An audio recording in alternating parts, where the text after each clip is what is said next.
You know what else is good? Farm Bureau Health Plans. Look to the folks at Farm Bureau Health Plans when you need someone who knows the health coverage game plan. They've been protecting Tennesseans for 75 years. They also bring us Coach Mack each and every week. Coach, there's been a lot of talk about Rob Moore's comments today. He said something that some people had maybe guessed about because they'd seen an inhaler. He said that Treylon Burks has asthma, and we know Treylon missed practice today. I wanted to ask you, did you ever coach anybody who was dealing with that specific issue? Is this something you know anything about, just in general? I've had guys that had asthma. I also had guys when I was coaching at Arizona that were perfectly fine, and then we'd go up to Flagstaff for training camp at 7,200 feet and would have all kind of issues. And so have I dealt with that as a coach in my 31 years? Absolutely I have. Well, and it seems like they're doing their best. Obviously, he didn't practice today. They've let him miss some drills.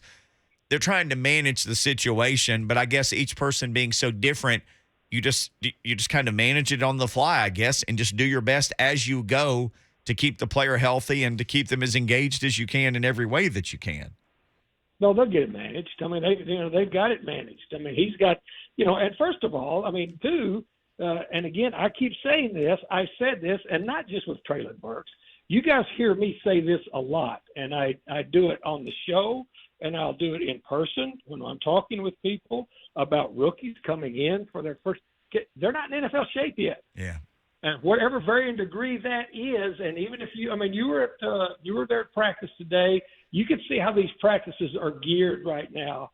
A lot of it is conditioning practice, and so anyway. Guys, this doesn't move my needle a whole lot right now. It really doesn't. Coach Dave McGinnis, our guest here on Blaine and Mickey.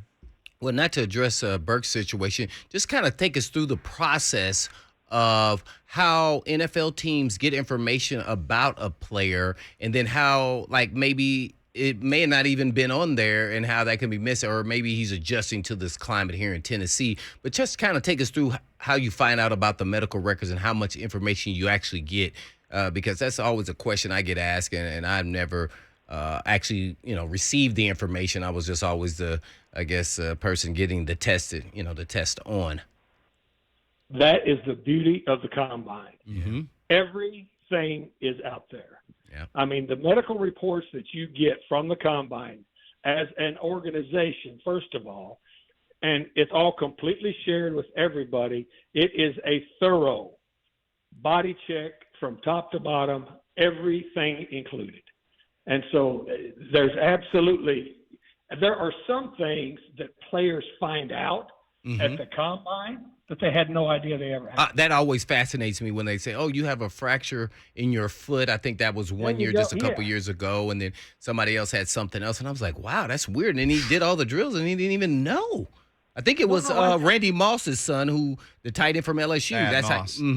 He found out that he had a fracture in his foot, and he didn't even know. Well, I mean, we had a receiver from I'm not talking out of school, from at the Rams from the University of Missouri that had a congenital heart disease and had no idea. And finding the congenital heart disease, he was able to tell his family, and they went and got checked. And so, and most of them had it, and they were able to get it corrected and save